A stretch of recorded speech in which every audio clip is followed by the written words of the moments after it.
Hi everyone, it's Twin Twin Soul Soul Poets. Poets. We are your go-to couple for love and relationship advice. Dope spoken word poetry. And uplifting Uplifting content. content. Da da da da.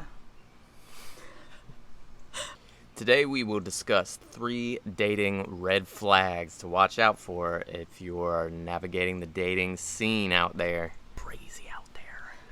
Before we jump into it, make sure you like this video and subscribe to our channel. Hit the bell notification so you know when we post new, awesome, uplifting content. And make sure that you follow us on Instagram.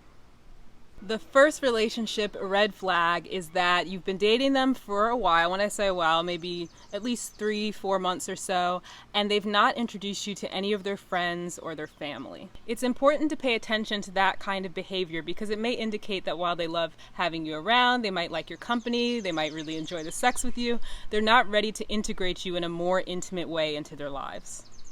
If this is something you're noticing, you can just create a conversation around it and do so in a way that's maybe not accusing or demanding anything, but just expressing that you're curious about getting to know more about them, you're liking the time you're spending together, and you want to know more about their life. That includes their getting to know their friends, their family, and getting to meet those people that are close to them because you want to know more.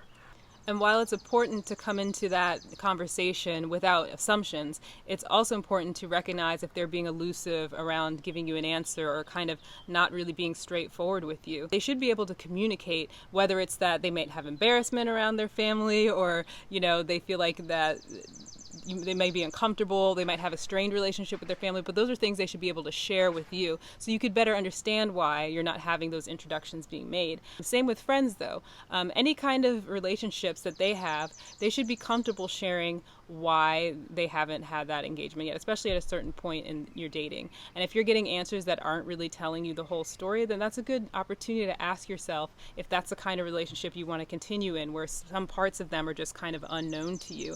I think for the most part, people watching this video want to be a part of those people's lives fully and be fully integrated.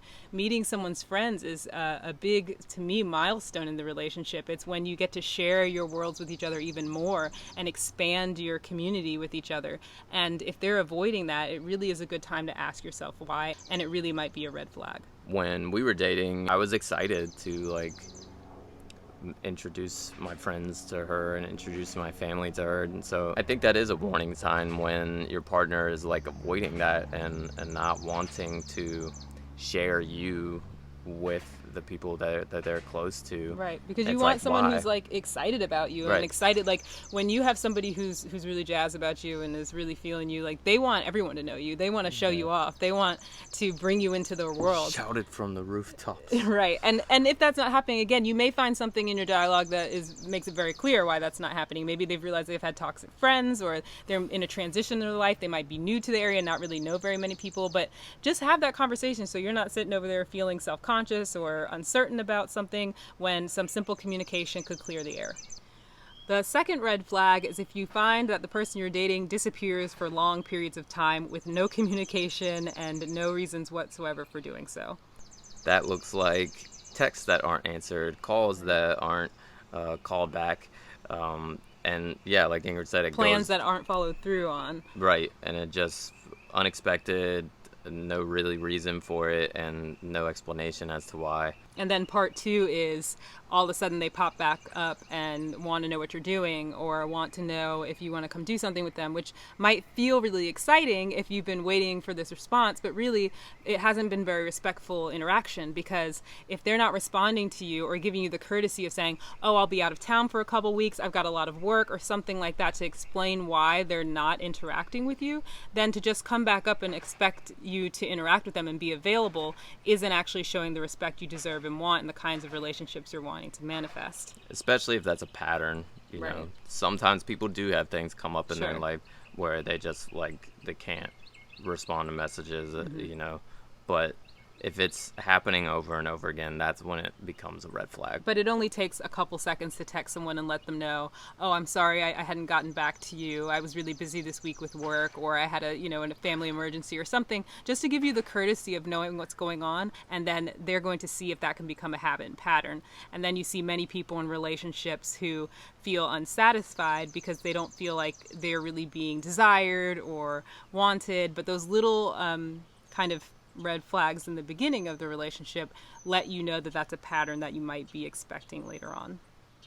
Red flag number 3 is sort of the flip side of that coin, where you find yourself being incessantly pestered with just constant checking up, constant checking in, someone who's always wanting to know where you are, asking about what you're doing, who you're with, maybe every day, multiple times a day, texting while you're at work or while you're out with friends or whatever. Showing up in places that you are unannounced. Yeah, that's a big one of testing boundaries in another way of like showing up to either where you live or the place that you work unannounced, uninvited. And there's a fine line between romanticism with, sure, surprises can be nice and romantic, but when it's like something that's happening over and over again and it starts to somewhat feel like an invasion of privacy, that could be a real red flag there, because that is one way that manipulative or people who might even turn abusive down the road